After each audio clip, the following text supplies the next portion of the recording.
Hi, I'm Rose Mula. Some of you may know me from my essays in seniorwomen.com or from my books, The Beautiful People and Other Aggravations, and if these are laugh lines, I'm having way too much fun. Anyway, today I wanted to talk to you about something I haven't discussed in either of my books, vegetarianism.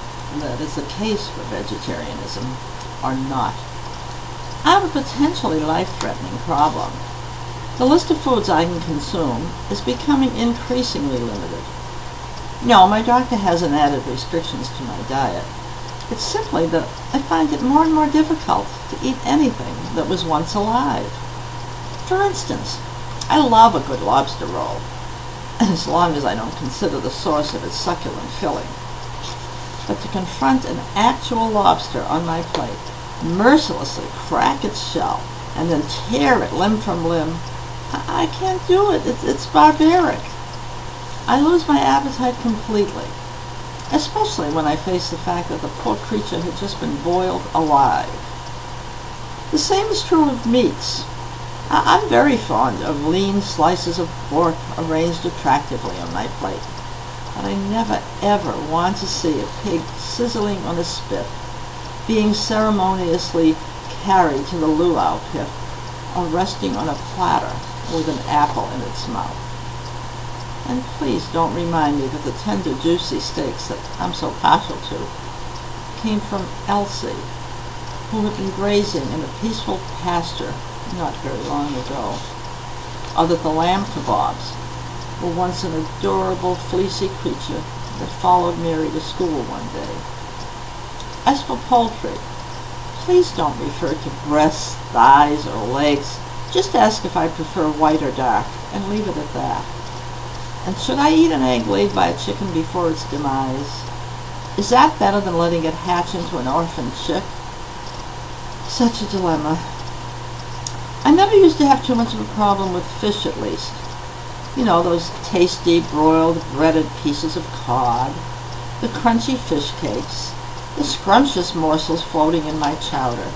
I relished them all until a trip to Paris many years ago, where I visited a renowned restaurant and ordered trout. Big mistake. It arrived at the table intact, head and all, its eyes staring accusingly into mine. I fled the restaurant and Paris and never returned. I don't understand my friend Harriet. She loves all creatures great and small. If it has 4 feet, fur, or feathers, it's her friend. Don't tell her I said so.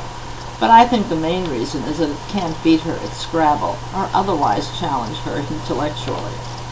But whatever her rationale for loving all animals, Harriet has no problem whatsoever wearing mink or leather. Nor does she share my squeamishness about eating anything that once moved, oinked, bleated, clucked, quacked, or lived underwater. I have to learn to emulate Harriet's attitude before I die of malnutrition. For a while I thought I could survive on a vegetarian diet.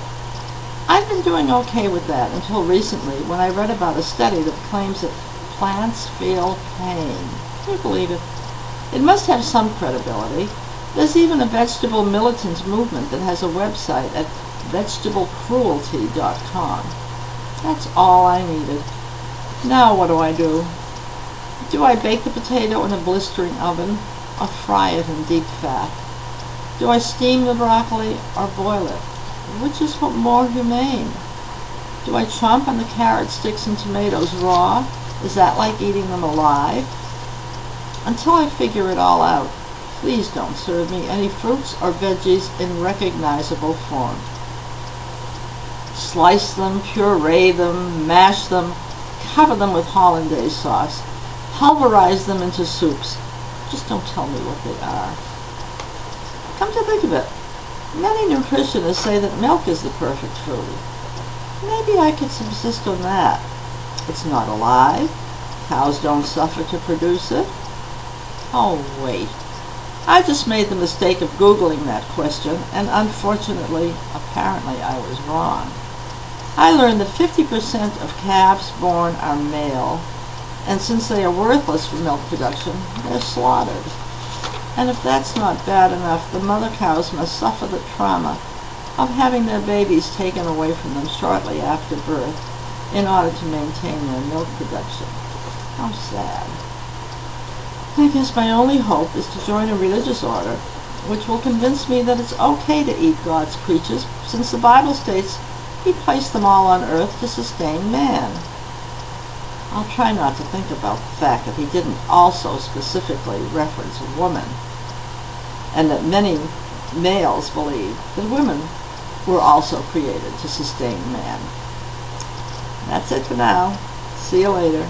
Bye-bye.